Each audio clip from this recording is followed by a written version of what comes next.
Perkenalkan, nama saya Hemelda Azhari, NPM 21170034. Perkenalkan, nama saya Rizky Fawadi, NPM 21170026. Perkenalkan, nama saya Rizky Pratama, NPM 21170061. Selanjutnya yang akan dibacakan oleh Bulan. Thrifting Mall. Strategi bisnis thrifting mall. Dengan berkembangnya popularitas bisnis jualan baju online, maka tidak perlu takut untuk bersaing dengan orang lain karena pasar bisnis ini sangat luas. Yuk ketahui cara berbisnis pakai di rumah. Apabila kamu ingin sukses dalam menjalankan bisnis jualan baju online, kamu harus memiliki desain yang banyak disukai orang, brand yang terkenal, dan kualitas yang bagus. Dalam artikel kali ini, kamu akan mempelajari persiapan yang perlu dilakukan pada saat memulai bisnis jualan baju online. Mulai dari memproduksi baju hingga pembuatan toko online. Cara jualan thrifting online. 1. Brand. Brand yang menarik dan kuat adalah kunci utama dalam industri baju atau kaos. Produk yang unik dan disenangi oleh banyak orang akan mempermudah kamu untuk bersaing dengan bisnis lainnya. Ketika customer memiliki banyak sekali pilihan, maka pemilik jualan baju online harus bisa menarik perhatian mereka.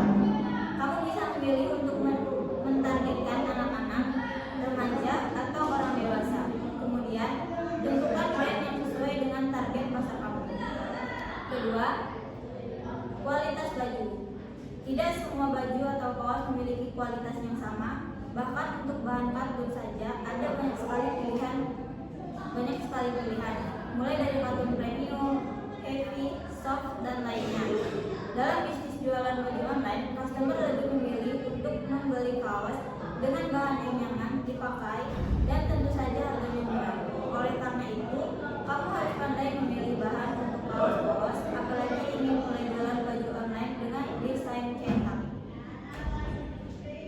3. Kualitas cetak. Cara jual baju online berikutnya adalah memperhatikan kualitas cetak. Sekarang ini sudah banyak sekali metode printing kaos yang bisa kamu gunakan. Setiap metode memiliki kelebihan dan kekurangan masing-masing. Misalnya, screen printing yang biayanya lebih murah dan jenis cetak lainnya, namun tidak cocok untuk sablon berwarna-warni. Jika ingin membuka bisnis jualan baju online dengan desain yang bisa disesuaikan dengan permintaan, tapi sesuai pengutamaan kualitas, sebaiknya penggunaan metode cetak datang saja. Namun seperti yang telah dijelaskan sebelumnya, biaya produksi kaos dengan metode cetak datang cukup mahal sehingga kamu perlu menyiapkan modal yang besar. 4. Membuat toko online. Persiapan selanjutnya dalam menjalankan jualan baju online adalah pembuatan website toko online.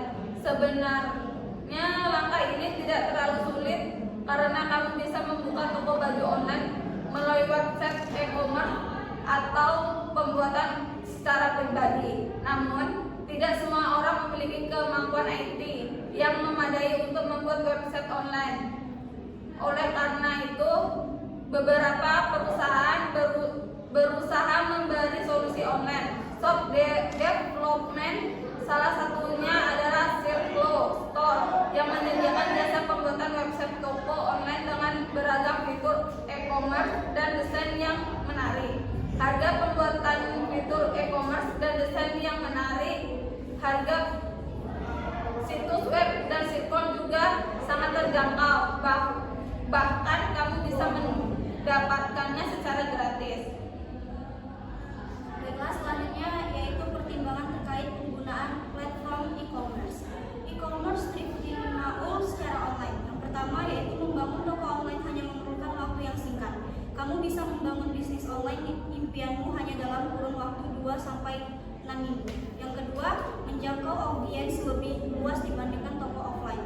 Dengan membangun sebuah e-commerce, penjual dapat menawarkan barang atau jasa kepada pembeli yang di luar jangkauan. Yang ketiga, e-commerce bisa menjadi bisnis jangka panjang. Yang keempat, monetisasi yang lebih menguntungkan dan biaya operasi yang lebih rendah. Yang selanjutnya, membangun e-commerce di bidang fashion, yaitu membuat bisnis lain. Sebaiknya kamu memiliki perencanaan yang benar-benar matang sebelum mengoperasikan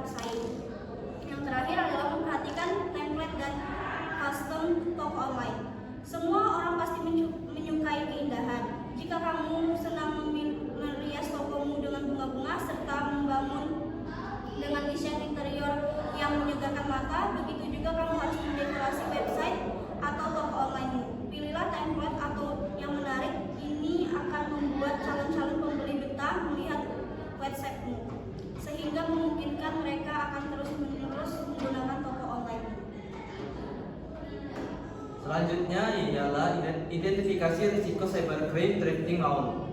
Cybercrime dapat diartikan sebagai kejahatan dunia maya atau online yang dilakukan menggunakan komputer dan jaringan komputer. Kejahatan online ini biasanya juga membutuhkan koneksi internet agar dapat terhubung dengan sasaran. Beberapa jenis cybercrime yang marak terjadi di Indonesia antara lain: yang pertama, peretasan dan penggunaan akun milik orang lain, pembajakan website, pengintaian server dan sistem keamanan sebelum peretasan, penyebaran virus untuk mengancam pihak korban atau merusak data-data penting. Selanjutnya, menggunakan gadget untuk kepentingan pribadi. Penggunaan gadget yang dilakukan untuk kepentingan bersama memang rentan membuat Anda menjadi korban cybercrime. Karena bukan mustahil bila akun Anda akan disalahgunakan oleh oknum tak bertanggung jawab. Alangkah lebih baik bila Anda menggunakan gadget untuk kebutuhan pribadi. Lindungilah gadget dengan username dan password supaya data-data penting Anda tidak bisa diakses sembarang orang. Seperti memprioritaskan penggunaan software asli. Anda tak perlu ragu menyiapkan budget demi mendapatkan software asli, karena biasanya software bajakan sudah terkontaminasi malware atau jenis virus lainnya. Meskipun harga software asli lebih mahal, kualitasnya tentu sebanding dengan biaya yang mesti Anda keluarkan. Selain itu, Anda juga bisa mendapatkan update otomatis secara resmi jika menggunakan software asli. Waspada terhadap phishing. Phishing adalah pencurian data dan informasi pribadi pada jaringan internet. Data yang dicuri bisa berupa nama, nomor telepon, nama dan kata sandi, akun data, kartu kredit, atau rekening untuk digunakan dalam tindak kejahatan. Phishing bisa terjadi melalui email atau website. Pelaku phishing akan mengirimkan link yang meminta data pribadi Anda. Oleh karena itu, Anda perlu berhati-hati ketika mendapatkan email dari nama pengirim yang tidak Anda kenal. Selain itu, Anda juga sebaiknya tidak sembarangan membuka website, karena pelaku bisa membuat website palsu yang tampak mirip dengan aslinya.